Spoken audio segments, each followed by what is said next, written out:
జై శ్రీరామ్. అందరికీ నమస్కారం. నేను మీ తోట సాయిబాబు, సూర్యపీఠం ట్రస్ట్, గోకవరం.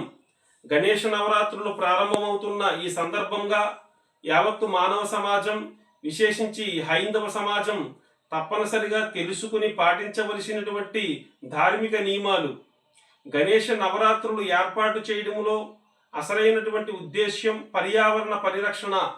గణేష మండపాల్లో మట్టి వినాయక ప్రతిమను స్థాపన చేసుకుని 9 రోజుల పాటు ఔషధ లక్షణాలు కలిగిన 21 రకాల పత్రములతో గణేశుణ్ణి పూజించి, తదనంతరం ఈ యొక్క 21 రకాల పత్రములతో కలిపిన మట్టి వినాయకుడిని తీసుకుని వెళ్ళి ప్రవహించే నదుల్లో కానీ, కాలువల్లో కానీ, జలాశయములో కానీ నిమజ్జనం చేసినట్లయితే ఈ యొక్క ఔషధ లక్షణాలు పత్రాలన్నీ కూడా నీటినందు కరిగి నీటిలో ఉన్న కాలుష్యం అంతా తొలగిపోయి నీరు శుద్ధంగా అవుతుంది.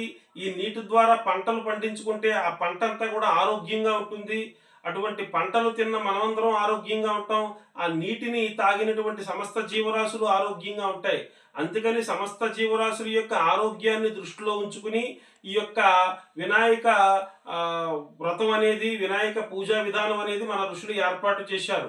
కానీ ఇప్పుడు మనం ఏం చేస్తున్నాం, వీధికి 2-3 వినాయకుడిని ఏర్పాటు చేస్తున్నాం, కానీ మట్టి వినాయకుని బదులుగా ప్లాస్టర్ ఆఫ్ ప్యారిస్ కలుపుతున్నాం. ప్లాస్టర్ ఆఫ్ ప్యారిస్ అనేది రసాయనాలు, అంటే భయంకరమైన ప్రాణాంతకమైన రసాయనాలతో తయారు చేసినటువంటి పదార్థం ఈ ప్లాస్టర్ ఆఫ్ ప్యారిస్.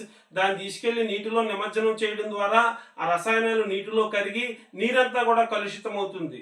మనం పూర్వం ప్రకారం చేస్తే నీరేమో శుద్ధమవుతుంది. ఈ ప్లాస్టర్ ఆఫ్ ప్యారిస్ వల్ల నీరు కలుషితం అవుతుంది. ఆ కలుషితమైన నీటిని మనం తాగితే మనకి కానీ, పక్షులకు కానీ, సమస్త జీవరాశులకు కానీ అనారోగ్యాలు.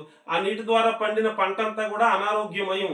కాబట్టి యువకులు అందరూ కూడా ఒక్కసారి ఆలోచించి ప్లాస్టర్ ఆఫ్ ప్యారిస్ వద్దు, మట్టి వినాయకుడే ముద్దు, అందరూ కూడా మట్టి వినాయకుడినే స్థాపన చేయండి, మట్టి వినాయకుడిని పూజించండి.